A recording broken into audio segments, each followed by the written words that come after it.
이제 그 때가 다 되었습니다.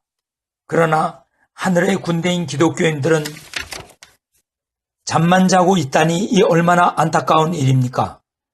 지금까지 하나님은 사탄에 대해서 한 번도 전면 공격을 못 해보시고 게릴라 전법만을 써오셨습니다.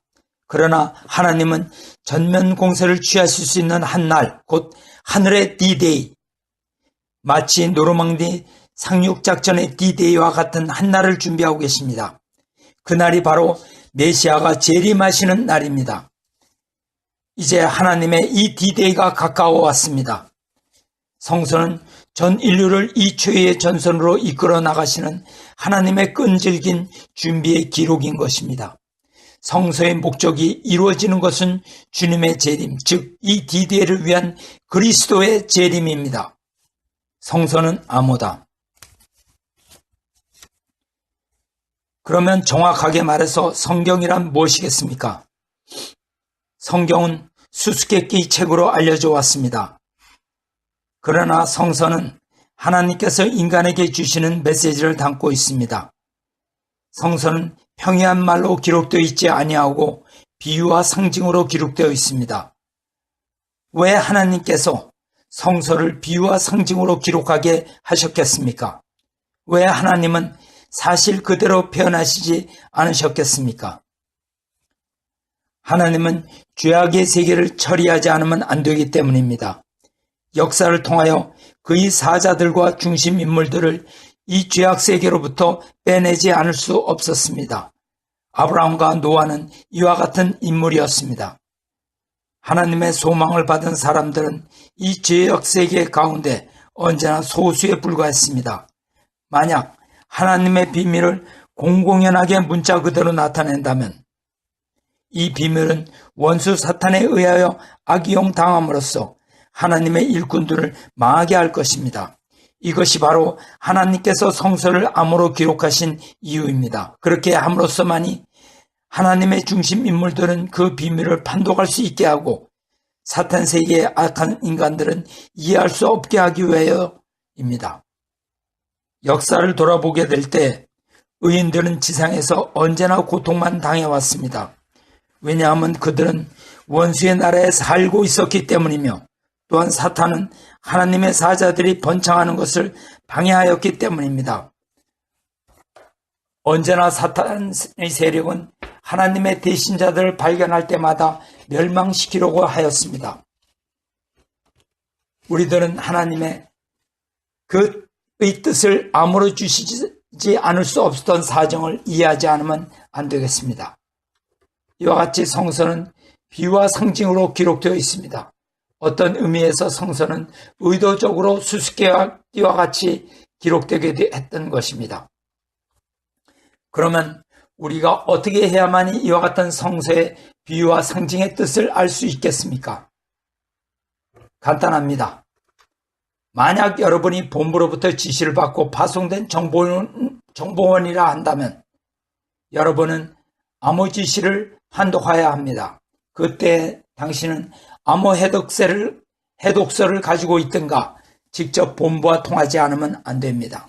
이와 마찬가지로 성서에 나타나 있는 상징과 비유의 뜻은 본부와 같은 하나님과 통해야만이 명확해집니다.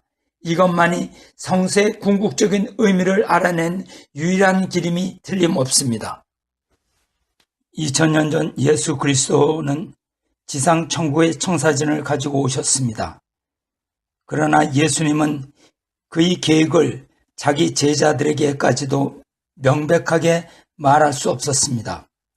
예수님도 비유와 상징으로 말씀하셨습니다. 왜 그랬을까요? 예수님은 그가 처해 있는 어려운 환경을 알고 계셨습니다. 로마 제국의 정치적 압력과 어떠한 변화도 반대하는 군주체제, 나아가서 전통에 얽매인 완고한 유대 교단 등이 가로놓여 하나님의 나라에 건설하는 데 장벽이 되었던 것입니다. 예수님은 사람의 마음속에서 혁명의 불길을 일으킴으로써 전 민족이 생명과 나아갈 길을 바꾸려고 하였습니다. 그러나 예수님은 이 모든 계획을 그의 제자들에게까지도 밝힐 수가 없었습니다. 그 대신 들을 귀가 있는 자들은 들을지어다 라고 말씀하신 것처럼 비유와 상징으로 말씀할 수밖에 없었습니다. 만약 여러분이 성서를 문자 그대로 해석하여 성서 암호의 참뜻을 이해하지 못하면 여러분은 크나큰 실수를 범하게 될 수밖에 없습니다. 그러므로 바로 오늘날 기독교가 필요로 하는 것은 하나님의 새로운 계시입니다. 하나님은 우리에게 그의 뜻을 나타내실 것입니다. 하나님은 우리에게 그의 계획표와 이 시대에 우리가 무엇을 해야 할 것인가 하는 명령을 주시지 않을 수가 없습니다. 아모스서 3장 7절에는 주 여호와께서는 자기 비밀을 그 종 선지자에게 보이지 아니하시고는 아무것도 하시지 않습니다. 라고 기록된 것과 같이 하나님께서는 이 모든 뜻을 일러줄 약속을 하셨습니다. 오늘 저녁 나는 내 자신의 뜻에 의해서가 아니라 하나님의 거룩한 뜻에 순종하여 여기 메디슨 스퀘어 가든에서 말씀을 선포하고 있습니다. 하나님은 나를 하나님의 도구로 부르셔서 현대를 위한 하나님의 섭리를 나타내게 하시고 주님의 날을 위하여 준비된 사람을 찾게 하시는 것입니다. 오늘 저녁 나는 이 시대의 가장 중요한 문제인 메시아의 재림에 대한 하나님의 계시를 집중적으로 말씀드리고자 합니다. 이것을 명확하게 하기 위해서는 우선 우리는 2000년 전에 예수 그리스도가 오신 때의 상황을 잘 알지 않으면 안 되겠습니다. 예수님은 죽기위해서 오신 분이 아니다. 우리들 앞에는 아직도 해결되지 않은 하나의 역사적인 수수께끼가 놓여 있습니다. 예수 그리스도의 강림 이전에 4000년을 두고 하나님께서는 내가 앞서 말씀드린 바와 같이 메시아를 위하여 이스라엘의 선민을 준비하셨습니다. 그의 예언들을 통하여서 하나님은 메시아를 맞이하기 위해서 준비를 해야 한다고 선민들에게 미리 경고를 했었습니다.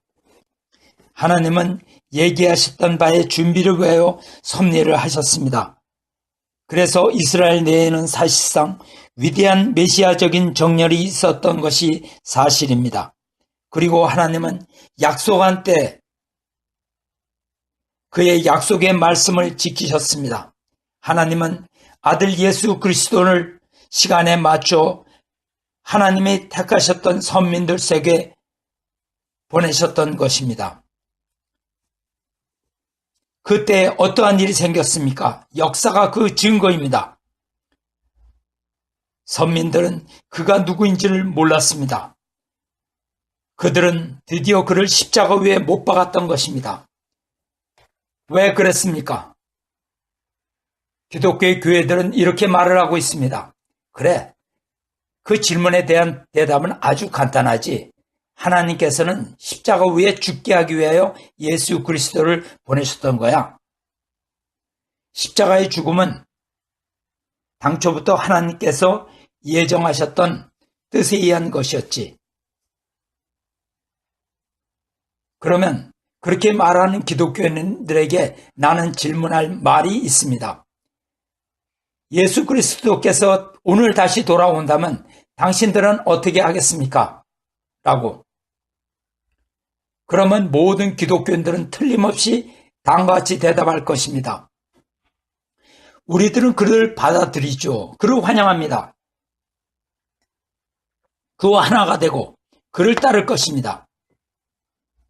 그럴 때 나는 또다시 그들에게 이렇게 질문하고 싶습니다. 예수님이 나타나면 당신은 그를 십자가에 못 박겠습니까?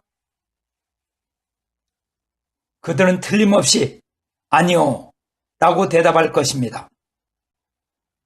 그렇다면 지금으로부터 2000년 전의 선민들은 어떻게 생각해야 좋을까요? 만일 그들이 예수님을 영접하였다면 오늘날 당신들이 할 수 있는 것과 같이 그들이 그를 십자가에 못 박겠습니까? 아닙니다. 그럴 리가 없습니다. 예수님을 십자가에 못 박은 것은 잘못이었습니다.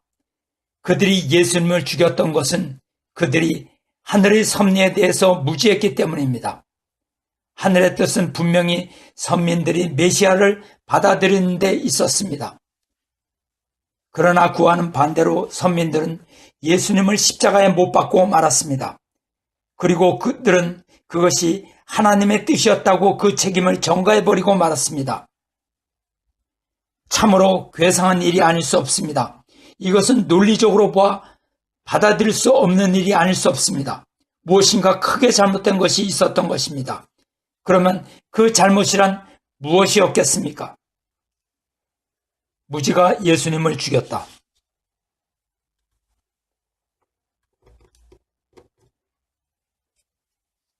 유대 사람들은 나사렛의 예수가 어떠한 분이었던가 하는 것을 몰랐던 것입니다. 그들은 하나님의 아들로서의 그를 몰라보았던 것입니다. 만일 그들이 예수께서 하나님의 아들인 메시아였다는 것을 분명히 알았더라면 그들은 그를 십자가상에 죽이지 않았을 것입니다. 요한복음 1장 11절에는 자기 땅에 오매 자기 백성이 영접지 아니하였다 라고 되어 있습니다. 그리고 또 우리들은 성경 속에서 사도 바울의 증언을 들을 수가 있습니다. 이 지혜는 이 세대의 관원이 하나도 알지 못하였나니 만일 알았더라면 영광의 주를 십자가에 못 박지 아니하였으리라. 고린도전서 2장 8절. 만일 그들이 예수께서 누구였는지를 알았더라면 영광의 주님을 십자가에 못 박지 않았을 것입니다. 그것은 잘못이었습니다. 예수 그리스도를 죽인 것은 무주와 맹목에서였습니다. 전 세계의 기독교인들은 예수님 때 현실적으로 일어났던 일에 대한 진정한 내용을 모르고 있습니다. 만일 하나님이 그의 아들을 보내신 유일한 목적이 그를 십자가상에 못 박는 것이었다고 한다면 하나님께서 이스라엘 선민을 준비하는데 그렇게도 오랜 시간을 소요할 필요가 있었을까요? 그런 목적을 위해서라면 하나님은 그의 아들을 불신자들 속에나 야만인들 가운데 보내는 것이 훨씬 손쉬웠을 것입니다. 왜 그런가 하면 그들은 보다 빨리 예수님을 죽일 수가 있어서 구원이 보다 속히 이루어질 수 있었을 것이기 때문입니다. 선민들에게나 이스라엘에게는 죽은 메시아를 영접할 필요는 없었던 것입니다. 구약 속에서는 하나님께서 되풀이하며 하나님의 아들이 옴으로 말미암아 이스라엘 민족이 영광을 받으리라고 약속을 하고 있습니다. 그런데 메시아가 온 이후로 선민들은 어떻게 되었습니까? 그들은 믿을 수 없을 정도로 가혹한 징벌을 받았고 고통을 받았습니다. 그들의 나라는 망했고 그 민족은 온 세계에 흩어지게 되었습니다. 그것은 오직 선민이 하나님의 뜻대로 살지 않았기 때문입니다. 하나님의 뜻을 받아들여야 할 때 그들은 그 뜻의 결실체인 메시아를 거절해버리고 말았습니다.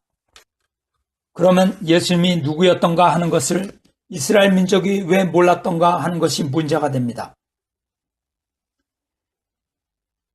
여러분들이 믿든 안 믿든 하나님께서 택하신 이스라엘 민족이 왜 예수님을 메시아로 인정할 수 없었던가 하는 첫째 이유는 구약 때문이었습니다. 이런 말을 하면 여러분이 놀랄지도 모르겠습니다. 그러나 사실상 이스라엘 선민들은 구약 성서를 문자 그대로만 해석했었습니다.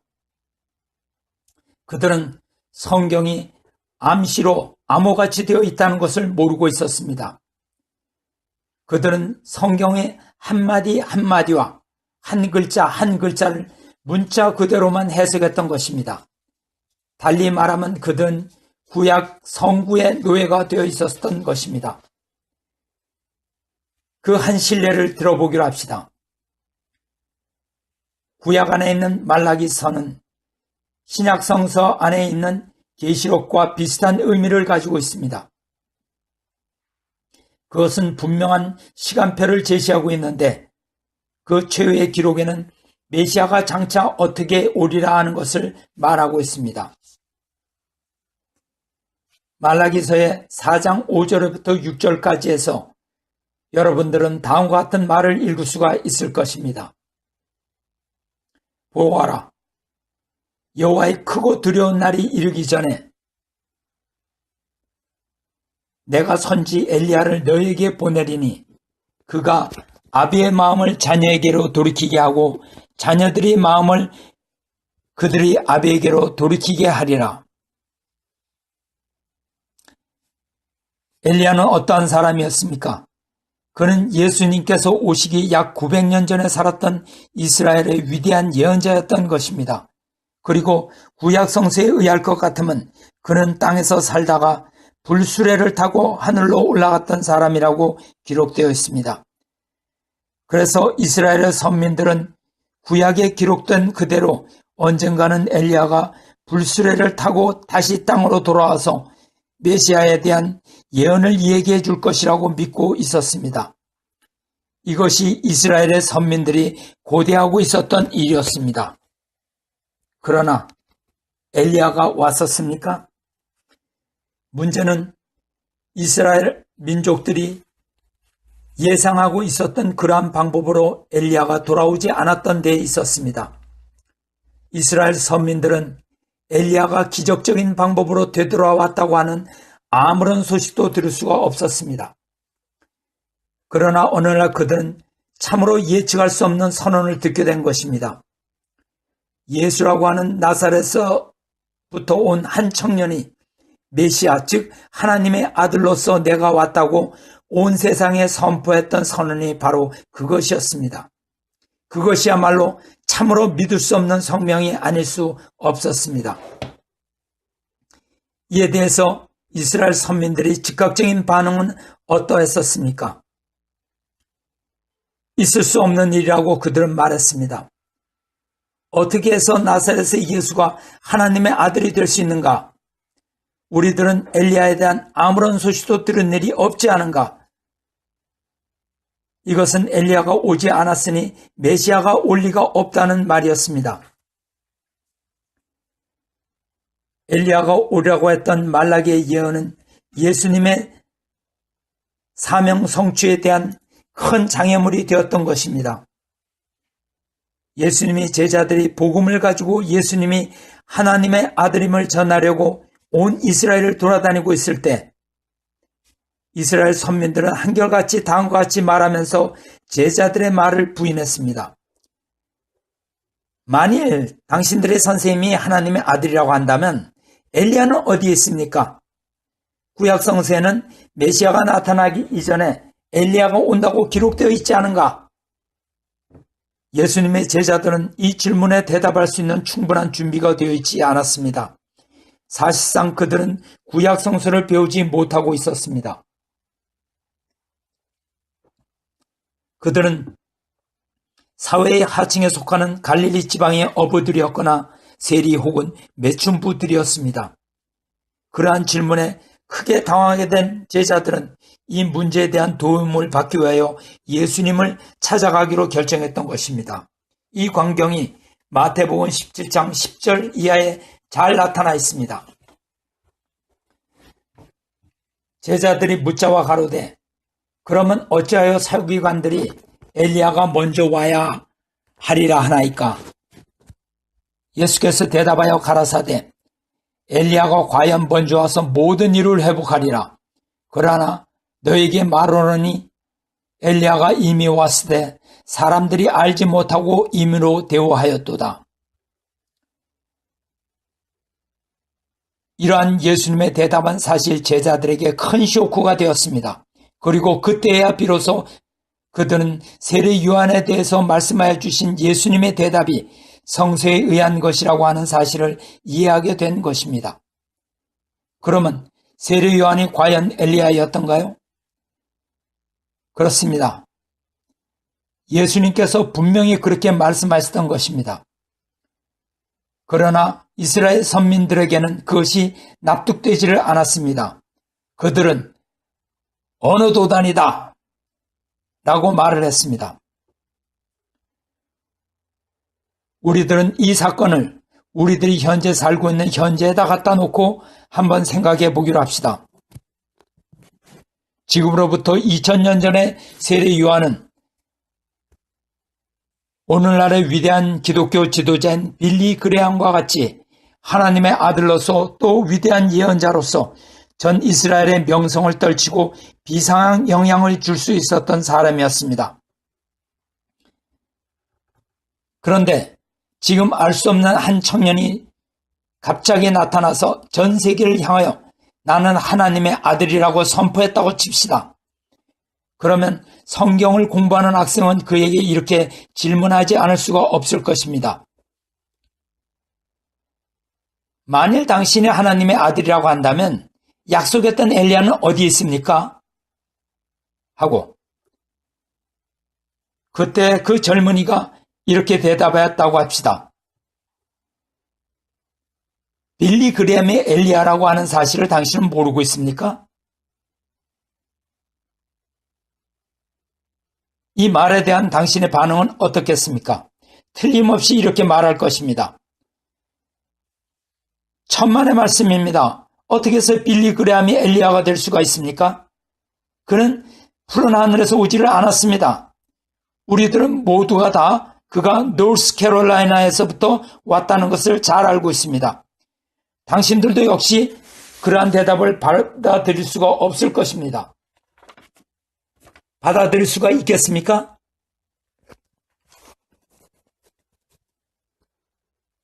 이와 아주 똑같은 불신이 우리들이 주님이신 예수 그리스도를 놓고 일어났던 것입니다. 단순히 그가 푸른 하늘로부터 오지 않았다고 해서 이스라엘 선민들은 세례 요한이 엘리야였다고 하는 것을 받아들일 수가 없었던 것입니다. 지금으로부터 2000년 전의 선민들은 엘리야가 성경에 기록된 예언 그대로 푸른 하늘로부터 되돌아온다고 하는 신앙을 고집하고 있었던 것입니다. 그들은 구약 성서의 문자의 희생이 되었던 것입니다. 세례 요한에 대해서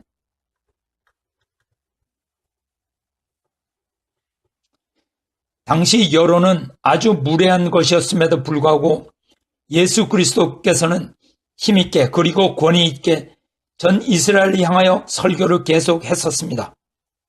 선민들은 이러한 예수님을 간단하게 무시해버릴 수 없었습니다. 그들은 그들 자신에 대한 확신을 갖고 싶었던 것입니다. 그래서 선민들은 모든 사람들을 위하여 이 문제를 해결하지 않으면 안 되겠다고 생각하고 직접 세례 요한을 찾아가서 물어보기로 결정했던 것입니다. 그리고 그들은 그대로 했습니다. 이 광경을 우리는 요한복음 1장 19절에서 21절에 걸쳐 읽을 수가 있습니다. 그들은 세례 요한에게 이렇게 질문을 했습니다. 내가 누구냐 물을 때 요한이 증거가 이러하리라.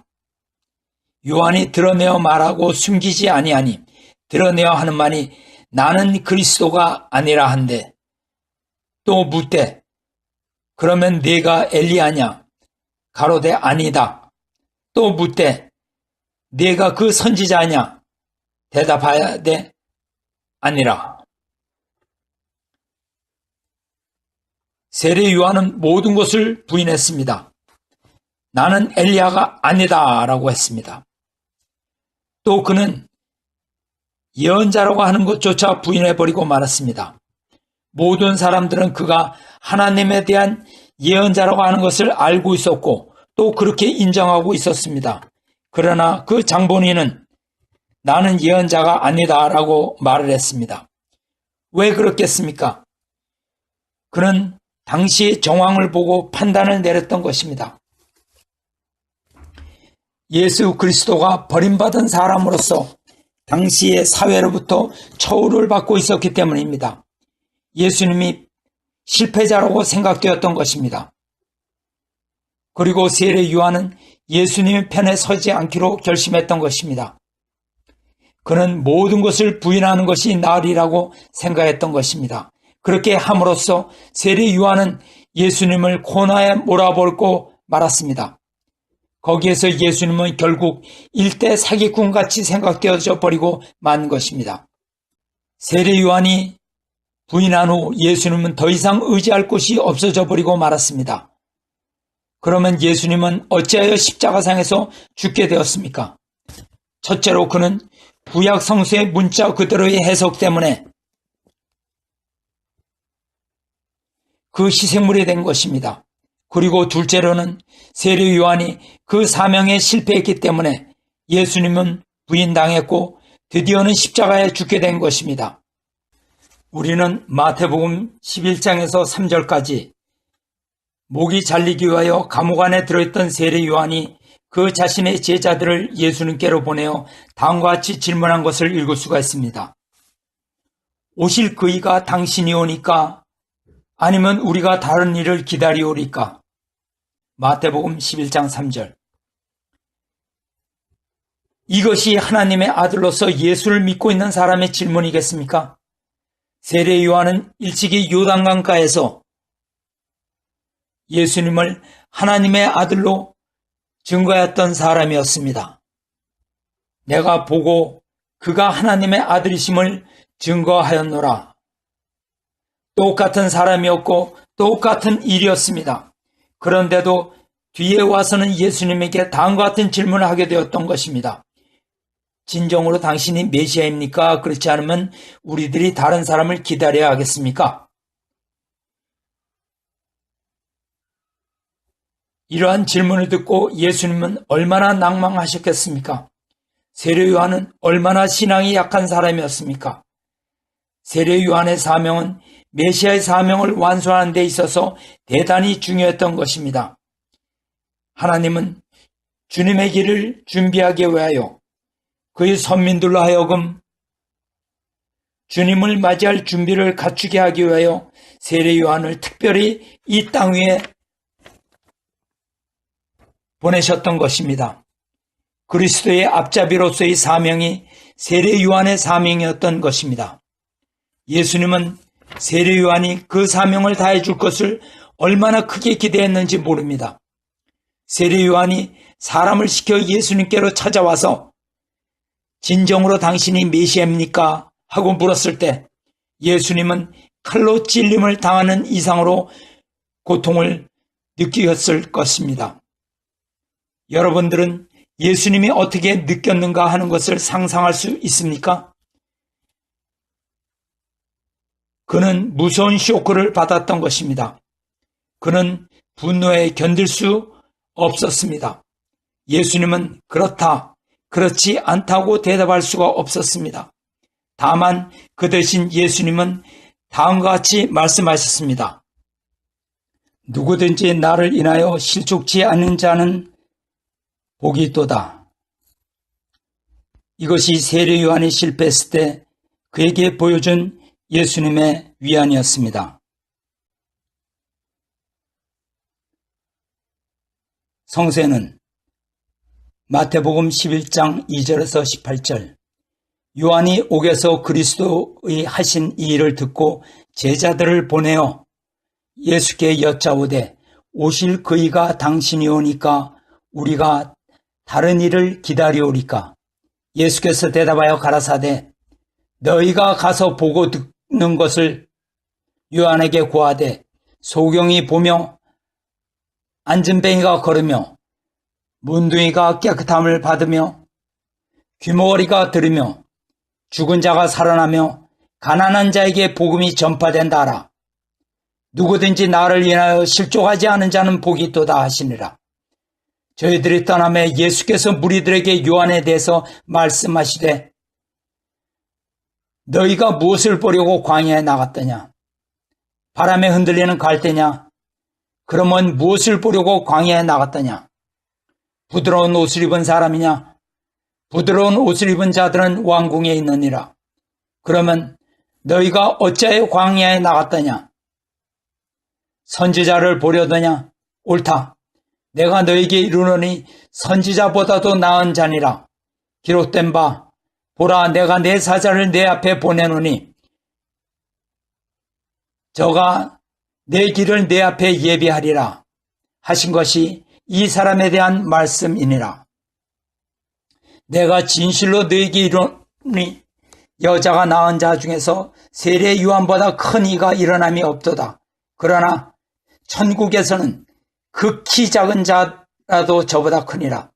세례 요한의 때부터 지금까지 천국은 침노를 당하노니 침노하는 자는 빼앗느니라. 모든 선지자와 및 율법에 예언한 것이 요한까지니 만일 너희가 즐겨 받을진대 오리라 한 엘리야가 곧 이 사람이니라. 귀 있는 자들은 들을지어다. 이 세대를 무엇으로 비유할꼬? 비유컨대 아이들이 장태에 앉아 제 동물을 불러 가로되 우리가 너희를 향하여 비리를 불어도 너희가 춤추지 않고 우리가 애곡하여도 너희가 가슴을 치지 아니하였다 함과 같도다. 불쌍한 요한, 실패한 자. 그대는 이미 나에 대한 믿음을 갖고 있지 않아. 그대는 하나님의 아들 앞에서 실족했지. 그렇기 때문에 예수님은 마태복음 11장 11절에서 다음과 같은 말씀을 하셨습니다. 내가 진실로 너에게 이르노니 여자가 낳은 자 중에 세례 요한보다 큰 이가 일어남이 없도다. 그러나 천국에서는 지극히 작은 자라도 저보다 크니라. 천국에서 극히 작은 자라도 세례 요한보다 큰 그러한 자리에 세례 요한은 떨어지고 말았습니다. 예수님은 이와 같이 말의 의미는 불가세한 것으로서 이제껏 여겨져 왔습니다. 기독교 신자들은 이 말의 진정한 의미를 이해할 수가 없었습니다. 그것은 세례 요한이 그 사명에 있어서 실패한 사람이었다고 하는 사실을 모르고 있었기 때문입니다. 그러나 오늘 밤에 우리들은 진정한 그 의미를 알게 되었습니다. 세례 요한은 하나님의 아들을 증거했다는 그의 사명을 놓고서는 여인이 낳은 사람들 중에 가장 위대했던 사람이었습니다. 과거의 모든 예언자들도 똑같은 사명을 가지고 있었습니다. 그러나 세례 요한보다도 먼저 왔던 모든 예언자들은 그들과 주님 사이에 시간적인 거리를 놓고 메시아를 위한 증거자로서 태어났던 것입니다. 그러나 세례 요한은 예수 그리스도와 동시대인으로 태어났습니다. 그래서 그는 인간으로서 나타났던 살아있는 그리스도를 위한 증거자로서의 특권을 부여받고 있었던 것입니다. 따라서 주님을 증거하는 사명에 관한 한 세례 요한은 누구보다도 가장 위대하고 가장 영광된 사람이었던 것입니다. 그래서 예수님은 여자가 낳은 사람 중에서는 그가 가장 위대한 사람이었다고 말씀하신 것입니다. 그러나 사명을 수행하는 데 있어서 세례 요한은 가장 낮은 사람이었던 것입니다. 그는 가장 비참한 실패자였던 것입니다. 그보다 먼저 태어났던 모든 예언자들은 영계에 있는 천국에서 살고 있었습니다. 그들은 예수 그리스도가 어떠한 사람인가를 알고 있었기 때문입니다. 그러나 세례 요한은 몰랐던 것입니다. 그는 의심했습니다. 그는 회의적인 사람이 되어버렸으며 예수님의 신분에 캄캄한 장님이 되어버리고 말았던 것입니다. 결국 그는 하나님의 아들을 위한 그 자신의 증거를 끝까지 들고 나서는 데 있어 실패했던 것입니다. 그래서 그는 실패자가 되어버렸고 천국에 사는 어떤 사람보다도 낮은 사람이 되어버리고 만 것입니다.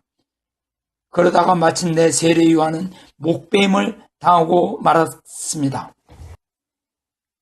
만일 그가 예수 그리스도는 하나님의 아들이었다는 사실을 전 세계에 선포하고 증거하는 하늘로부터 부여받은 그의 사명을 다하기 위하여 목배임을 당하였던들 그는 영광스러운 순교자가 되었을 것입니다. 그러나 그는 헤롯 왕의 개인적인 사랑의 스캔들에 휘말리고 관련되어 목배임을 당하고 말았습니다. 그러한 일은 세례 요한의 사명과는 아무런 관계가 없는 일이었습니다. 하나님의 아들을 모시는 일만이 그의 유일한 책임이었던 것입니다. 그러나 세례 요한은 이 천적인 사명을 포기해버리고 말았습니다. 그리고 의미 없는 고통을 받았고 마침내 의미 없는 죽음을 당하고 말았던 것입니다. 만일 세례 요한이 예수님에 대한 신앙이 독실한 사람이었다면 어떠한 결과가 생겼을 것입니까? 그는 하나님의 아들 예수 그리스도의 수제자가 되었을 것입니다. 만일 예수님이 왕이 되었다고 한다면 세례 요한은 총리가 되었을 것입니다. 그러한 것이 하나님께서 세례 요한을 놓고 예정하셨던 위치였던 것입니다. 이러한 예정대로 되었더라면 예수님께서 택하셨던 12사도와 70문도와 120문도 모두가 다 세례 요한을 따르던 사람들 가운데서 선발되었을 것입니다. 세례 요한은 이스라엘의 선민들과 하나님의 아들이 하나 될 수 있고 또 그들을 융합시킬 수 있는 조종자로서의 역할을 훌륭하게 해냈을 것입니다. 그렇게 되었더라면 이와 같은 환경 밑에서 누가 감히 예수 그리스도를 십자가에 못 박을 수가 있었겠습니까? 한 사람도 없었을 것입니다. 십자가의 죽음은 절대로 있을 수가 없었던 것입니다. 여러분은 혹시 문목사요, 당신은 대체 어떤 근거에서 말을 하고 있으며 당신으로 하여금 확신을 갖게 해주는 것은 무엇이요? 하고 말할지도 모르겠습니다. 나는 이러한 말을 할 근거를 가지고 있습니다. 하나님께서 나에게 진리를 제시해 주셨습니다. 나는 예수를 만났습니다. 예수 자신도 나에게 이러한 진리를 보여주었죠. 영계에서 나는 세례 요한도 만났는데 그 자신도 나의 이러한 증언의 진리성에 대해서 증인이 되었습니다. 이러한 특이한 영적인 체험을 한 후 현실 세계에 돌아왔을 때 내가 항상 읽어왔던 그 동일한 성경이 전체적인 새로운 뜻을 드러내 주었습니다. 비록 여러분이 지금은 이 진리의 말씀을 받아들일 수 없을지라도 최소한 그에 대한 판단은 미루어야 할 것입니다. 결국 우리는 모두 죽음을 향하고 있습니다. 우리는 각자 진리가 해처럼 빛나는 영계에 가게 될 것이라 아무도 그것을 피할 도리가 없으며 그때에 가서 우리는 그 전체적인 진리를 보게 될 것입니다. 그러나 지상생활을 할 때 이 진리를 받아들일 수 있는 겸허한 마음을 가진 사람은 복이 있으며 이 지상생활에서 여러분이 가질 진리와 하나님에 대한 지식이 결국은 여러분의 영원한 생명을 결정할 것입니다. 구름 타고 오시는 것으로 예상되었던 예수님. 예수님이 메시아로 받아들여지지 않은 결정적인 세 번째 이유가 있는 것입니다. 선민 이스라엘은 다니엘의 예언을 따라 예수님이 하늘의 구름을 타고 오실 것으로 기대했던 것입니다. 내가 또 밤 이상 중에 보았는데 인자 같은 이가 하늘 구름을 타고 와서. 그러나 예수는 기적처럼 하늘 구름을 타고 현현하지 않으셨습니다. 그는 요셉의 아내 마리아의 몸을 통해 나타났기 때문에 사람들은 이 예수가 어떻게 하나님의 아들이 될 수 있느냐? 그이는 당신이나 나와 같은 한낱 인간이다. 이렇게 말했던 것이니 이것은 선민 이스라엘이 예수님을 거부한 또 하나의 압도적인 이유였던 것입니다. 다니엘의 예언은 예수님의 사명에 말할 수 없는 어려움을 안겨줬습니다. 우리는 신학의 요한서에서 사도 요한이 경고한 내용을 볼 수 있습니다. 즉 미혹하는 자가 많이 세상에 나왔으니 이는 예수 그리스도께서 육신으로 임하심을 부인하는 자라. 이것이 미혹하는 자요 적 그리스도이니. 요한 2서 1장 7절. 이것은 2000년 전에 사도 요한이 예수 그리스도를 믿지 않는 자들에게 한 말인데 그것은 단지 예수가 육신을 썼다는 그 하나만의 이유로 그를 받아들이지 않았던 것입니다. 초자연적인 방법으로 구름을 타고 현현하는 존재를 기다리고 있었기 때문에 그들은 예수를 맞아들이지 않았던 것입니다. 사도 요한은 그들을 그러한 사람은 적그리스도라고 신랄하게 비난한 것입니다. 이러한 역사적인 사실은 기독교계에 숨겨져 왔으며 오늘날 처음으로 세상에 밝혀지고 있는 것입니다. 그러면 이러한 진리가 특별히 이때 나타난 이유는 무엇일까요? 그것은 그리스도의 재림의 시기가 가까웠기 때문이며 하나님께서는 크리스찬들로 하여금 이스라엘 민족의 실수를 반복시키기를 원하시지 않기 때문입니다. 오직 하늘 아버지로부터의 명확한 진리의 계시만이 모든 기독교회를 하나로 만들 수 있습니다. 그렇습니다.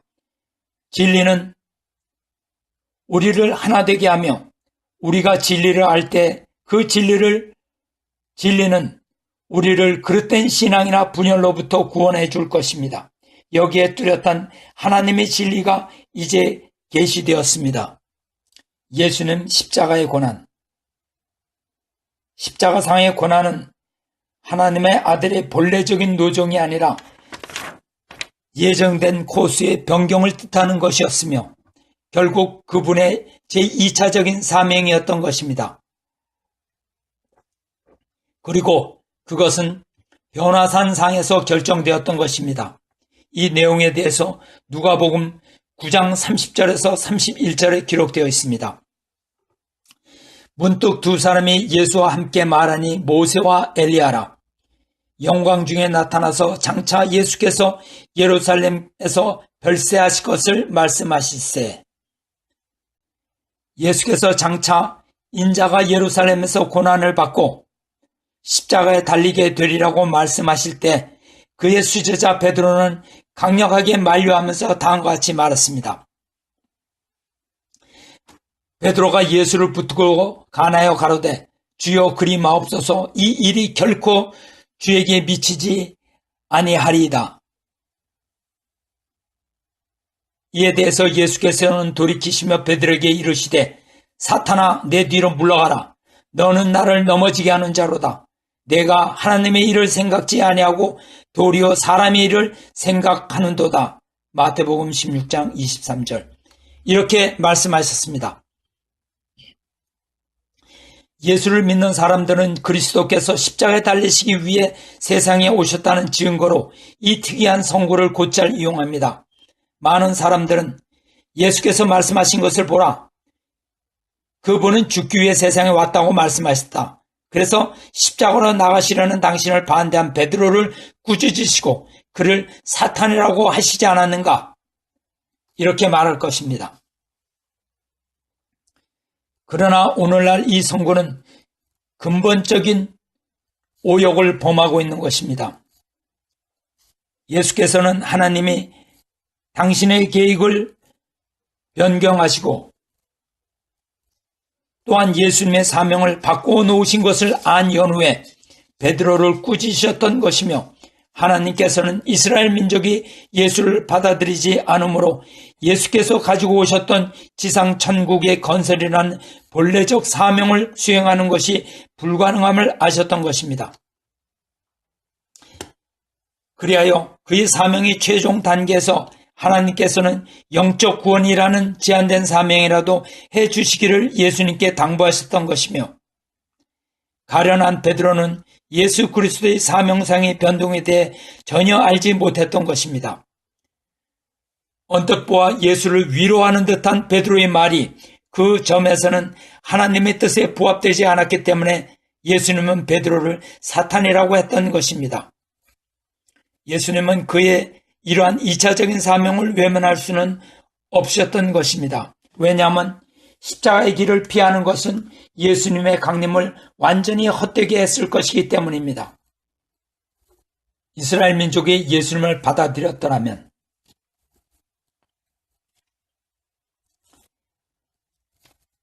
이제 예수님이 이스라엘 민족에게 영접을 받았더라면 무엇이 이루어졌을 것인가를 생각해 보기로 합시다. 만일 그렇게 되었더라면 예수님은 그 나라의 왕이 되어 제자들을 하나로 묶으며 야곱과 아랍 족속들의 12지파를 포함한 모든 아브라함의 자손들을 통합했을 것이며 그들은 모두가 하나님의 아들의 가정이 됐을 것입니다. 예수 그리스도는 택하신 이스라엘 나라를 중심으로 하고 하늘의 주권을 확립하셨을 것이며 그의 당대 하늘나라의 법도가 마련되었을 것입니다. 그때 하나님의 주권이 실체를 이루어 대적할 자가 없는 국가가 수립되었을 것이며 하나님의 통치의 하에 있는 그 나라는 첫 아담을 통해서 이루가시던 것을 후 아담 예수 그리스도 즉 왕을 통하여 이루어되었을 것이며 로마 제국도 하나님의 나라에 굴복했을 것입니다. 이것은 이사야서 9장 7절에 다음과 같이 기록되어 있습니다. 그 정사와 평강이 더함이 무궁하며 또 다윗의 위에 앉아서 그 나라를 굳게 세우고 자금 이후 영원토록 공평과 정의로서 그것을 보존하실 것이라. 만군의 여호와의 열심히 이를 이루시리라. 예수께서 세상을 떠나신 후에 그의 제자들은 맨손으로 온갖 고난을 받고 피를 흘리면서 로마를 향해 행진했습니다. 결국 400년이 못 가서 로마 제국은 이 맨손의 무리 앞에 무너지고 말았습니다. 만일 예수께서 돌아가시지 않고 살아서 이 신성한 무리들을 거느리셨더라면 그때 즉 예수님 당대 전 로마 제국은 하나님의 주권 앞으로 나왔을 것입니다. 당시 대로마 제국은 온 세계의 중심이었습니다. 하나님의 구원 계획은 전체 세계의 복귀에 있었기 때문에 하나님께서는 로마를 만방의 중심으로 세우셨던 것입니다. 그러므로 일단 로마에 천국이 도래야 한다면 그것은 용이하게 전 세계로 퍼질 것입니다. 예수께서 로마 제국에 그의 천국을 이루갈 수 있었다면 로마의 힘과 영향으로 세계 도처에 예수님의 복음을 예수님 생전에 들었을 것입니다. 그렇게 되었더라면 예수님께서는 전 세계에 걸쳐 실체적인 천국을 건설하였을 것이며 이스라엘 나라는 오늘날의 기독교회니 로마 가톨릭 교회니 감리교니 그리스도교니 장로교니 하는 것도 존재하지 않았을 것입니다. 이러한 교파의 그 어느 하나도 필요치 않은 것입니다. 목적지에 이미 당도한 여러분에게는 차가 필요 없는 것입니다. 이미 우리는 천국 시민이 되었을 것이며 기독교사는 피를 보지 않았을 것이며 따라서 순교자도 없었을 것이며 교회당에는 십자가도 나타나지 않았을 것입니다. 그렇게 되었더라면 물론 메시아의 사명이 종결되었기 때문에 재림할 이유도 없었을 것입니다. 예수 그리스도가 배신을 당하셨던 것은 슬픈 일이었으며 아담과 해와의 불순종으로 하나님은 에덴 동산에서의 이상을 이루지 못하셨고 택함받은 백성들의 비협조로 예수님은 지상 천국을 이룩하지 못하셨던 것입니다. 그래서 예수께서는 당신의 제2차적인 사명인 영적인 구원을 생각하시게 되었으며 하나님께서는 당신의 아들이 선민 이스라엘의 목매와 죄악으로 인해서 필요하게 된 제물의 길을 용납하셨습니다. 그것이 바로 십자가 고난이 지내는 뜻입니다. 하나님께서는 사탄에게 치르는 속량으로서 예수님께서 십자가상에 운명하시는 것을 허락하셨으며 그 대가로 예수님을 부활케 하시어 육신의 구원은 주시지 못하셨으나 인간 영혼의 구원을 마련할 수 있었던 것입니다. 그러므로 하나님의 승리는 십자가상에서가 아니라 부활에서 이룩된 것입니다. 이것이 기독교가 가져다준 구원이었습니다. 예수님께서 십자가에 돌아가실 때 기독교도 역시 십자가의 고난을 당했습니다. 주께서 고난을 받으실 때 곁에는 한 사람도 남아있지 않았으며 제자들은 배신했으며 수제자 베드로마저 그리스도를 부인했습니다. 그러나 그리스도의 부활로 기독교는 다시 살았으며 예수님은 기독교의 기반을 굳히셨으니 그것이 오늘날의 기독교의 시초였던 것입니다. 그렇습니다. 우리 구원은 승리적인 부활로부터 오는 것입니다. 이것이 그리스도의 승리이며 여기에는 사탄의 영향력이 배제되는 것입니다. 그러나 예수 그리스도의 육신은 구속물과 제물로 드려졌으며 예수께서 그 육신을 제물로 바칠 때 인류의 육신도 제물로 함께 드려졌던 것입니다. 따라서 2000년 전 그때 육신의 구원은 이루어지지 않았기 때문에 우리들의 구원은 영적 구원으로만 한정되어 있는 것입니다. 그래서 오늘날 우리 세계는 사탄의 권세하에서 고통을 받고 있는 것입니다. 죄는 온 세계에 있는 우리 육신 안에서 세차게 판치고 있는 것입니다. 사도 바울은 고민하여 로마서에서 다음과 같이 기록하고 있습니다. 오호라, 나는 괴로운 사람이로다. 이 사망의 몸에서 누가 나를 건져내랴. 우리 주 예수 그리스도로 말미암아 하나님께 감사하리로다. 그런즉 내가 자신의 마음으로는 하나님의 법을, 육신으로는 죄의 법을 섬기노라. 사도 바울은 주님의 은총 속에서 살고 있었으나 그럼에도 불구하고 그는 자신이 아직 마음으로만 하나님을 섬기고 육신으로는 죄의 법을 섬기고 있다는 사실을 고백한 것입니다. 즉 그의 육신은 아직도 속량되지 못하여 죄 가운데 신음했던 것입니다. 그리고 이것은 바울 때에만 하는 얘기가 아니라 우리에게도 적용되는 것입니다. 우리도 예수님을 구세주로 받아들임으로써 영적인 구원만 이룩한 것이며 그리스도께서 다시 오시어 우리 몸을 죄악의 결박으로부터 풀어주실 때까지는 사탄의 주관에 얽매여 우리의 몸은 죄의 법을 섬기게 될 것입니다. 다시 오시는 주님만이 우리의 영적, 육적 구원을 완결 지으실 수 있는 분인 것입니다. 기독교는 오늘날 영적 구원만을 줄 수 있습니다. 이스라엘 나라와는 달리 육적 실체적 기반을 갖지 못한 기독교를 주관하시는 하나님께서는 영적인 왕국밖에 주관 못하시는 것입니다. 따라서 인류의 큰 소망은 주의 재림인 것이며 이것은 미국의 소망이자 세계의 소망이기도 한 것입니다. 대표적인 기독교 국가인 미국은 깊은 잠에서 깨어나 메시아 강림의 날에 대비해야 할 것입니다. 오늘날 미국의 기독교는 2000년 전에 이스라엘의 영적인 위치와 맞먹는 것이며 미국은 20세기의 메시아의 상륙 지점으로 예정된 것입니다. 하나님은 전 세계에 임하시기를 원하시지만 그러기 위해서는 먼저 미국에 오셔야 하는 것입니다. 미국의 역할은 2000년 전에 로마 제국의 그것과 같은 것입니다. 당시 로마 제국이 세계의 중심이었던 것처럼 미국은 현대 세계의 중심을 이루고 있습니다. 예수께서는 로마에 차관하셨습니다. 그리스도가 다시 오실 때에는 미국에 안착하실 것입니다. 겟세마네 동산에 하신 기도의 의미. 위에서 말한 이 모든 것 때문에 예수 그리스도께서 하신 겟세마네 동산에서의 기도의 참뜻을 알지 못하였습니다. 겟세마네 동산에서 예수님은 그의 제자들에게 이르기를 내 마음이 심히 고민하여 죽게 되었으니 너희는 여기에 머물러 나와 함께 깨어있으라 하시고 조금 나아가서 얼굴을 땅에 대시고 엎드려 기도하여 가라사대 내 아버지여 만일 할만하시거든 이 잔을 내게서 지나가게 하옵소서. 그러나 나의 원대로 마옵시고 아버지 원대로 하시옵소서. 마태복음 26장 38에서 39절 이렇게 기도하셨습니다.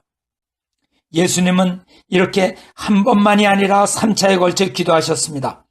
예수님은 너무나 괴로워 죽게 되었다고 말씀하셨습니다. 많은 기독교인들은 예수님이 이렇게 기도하신 이유는 십자가에 달리시는 것이 그의 사명임에도 불구하고 인간적인 나약함 때문이라고 생각하고 있습니다. 이것이야말로 사실을 전면적으로 왜곡하는 잘못된 생각이 아닐 수 없습니다. 로마 제국의 압정 속에서도 수십만의 기독교인들은 순교를 자랑했습니다. 그들은 이 잔을 나에게 지나가게 해달라고 기도하지 않았습니다. 시몬 베드로도 십자가에 처형당할 때 형리들에게 나는 나의 주님과 같은 방법으로 죽을 가치가 없다. 원컨대 나를 거꾸로 매달아 죽이시오 라고 부탁했습니다. 그도 이 잔을 나에게 지나가게 해달라고 기도하지 않았습니다. 기독교의 첫 순교자 스데반도 돌에 맞아 죽을 때 이 잔을 나에게서 지나가게 해달라고 기도하지 않았습니다. 성서에 기록하기를 스데반은 평화스럽게 자기를 핍박하는 자들을 위하여 기도하면서 죽어갔습니다. 성서를 떠나서 미국 독립대의 청년 장교였던 나단 헤일도 체포되어 사형당할 때 말하기를, 나는 내 조국을 위하여 바칠 내 생명이 하나뿐인 것이 유감이다 라고 하였습니다. 그는 이 잔을 나에게서 지나가게 해달라고 하지 않았습니다. 여러분은 하나님의 아들 메시아 예수 그리스도가 이 모든 사람들보다 못하다고 생각하십니까? 하물며 그의 오신 목적이 십자가의 죽음으로써 전 세계를 구원하는 데 있었다면 그런 기도를 하실 리가 있겠습니까? 아니올시다. 만일 그것이 사실이라면 예수님은 메시아가 될 자격이 없는 분입니다. 우리는 예수님의 뜻을 알지 못했던 것입니다. 겟세마네 동산의 기도는 어떤 이기적인 입장에서 하신 것도 아니요, 죽음이 두려워서 하신 것도 아닙니다. 주님 예수 그리스도는 만약 십자가에서 달리시는 길이 인류를 구원하는 유일한 길이었다면 언제든지 몇 천 번이라도 죽으려 하셨을 것입니다. 그는 메시아로서의 사명 때문에 초조해 하셨습니다. 예수님은 하늘 아버지의 고통 때문에 번민하였습니다. 그는 자기가 십자가에 달려 후에 비참한 결과를 예견하시고 비통해 하셨습니다. 예수님의 십자가 죽음이 하나님의 뜻이 아님을 잘 알고 계셨습니다. 예수님은 자기 죽음이 천국을 실현한 대업을 또다시 2000년간 연장하게 될 것이고, 그동안 인간들은 심한 고통을 당할 것을 너무나 잘 알고 계셨습니다. 예수님은 또한 자기를 따르는 수백만의 제자들이 예수님과 마찬가지로 피를 흘리며 순교를 당하는 고통을 받지 않으면 안 된다는 것을 알고 계셨습니다. 이스라엘 나라가 버림당하고 황폐하게 될 것도 알았습니다. 또한 무엇보다도 예수님은 하늘에 계신 아버지의 보좌 앞으로 승리와 영광을 돌리기를 원하셨지 결코 십자가에 처형되어 홀로 가시기를 원치 아니하였습니다. 그와 같이 비참하게 하늘에 돌아가기를 원한 게 아니라 승리의 왕자로서 금이 환영하기를 원하셨던 것입니다. 그러므로 겟세마네 동산에서 예수님은 이와 같은 절망적인 때라도 나의 사명을 완수하기 위하여 지상에 남아있을 수 있는 무슨 방도가 없겠습니까? 하고 하나님께 최후의 단판 기도를 하셨던 것입니다. 만일 우리가 예수님의 참된 제자가 되려고 한다면 우리는 예수 그리스도께서 당하신 슬픔과 고난을 이해하지 않으면 안 됩니다. 한 걸음 더 나아가 만일 십자가의 죽음이 하나님의 뜻을 이루어드리는 것이라면 예수님을 배반한 제자 가룟 유다야말로 영웅으로 인정되어야 할 것이고 하늘의 상을 받아야 할 마땅할 것입니다. 왜냐하면 만일 예수님이 십자가에 돌아가는 것이 하나님의 뜻이었다면 누군가가 하나님의 아들을 원수에게 넘겨주지 않으면 안 되기 때문입니다. 그러나 예수님은 유다에게 말씀하시기를 인자를 파는 그 사람에게는 화가 있으리로다. 그 사람은 차라리 나지 아니었더라면 제게 좋을 뻔하였느니라. 마태복음 26절 24절 이렇게 말씀하셨습니다. 또 예수님 십자가상에서 나의 하나님 어찌하여 나를 버리셨나이까? 이렇게 왜 부르짖으셨겠습니까? 만약 예수님이 십자가의 고난이 하나님의 뜻이었다면 예수님은 그때 참으로 행복하셨을 것입니다. 하나님, 나는 영예롭습니다 라고 외치셨을 것입니다. 오늘날 기독교는 예수님이 십자가에 돌아가시기 위하여 오셨다는 전통적인 관점을 고수하고 있습니다. 이와 같은 식으로 기독교인이 하나님의 아들의 죽음을 정당화시키고 있는 것입니다.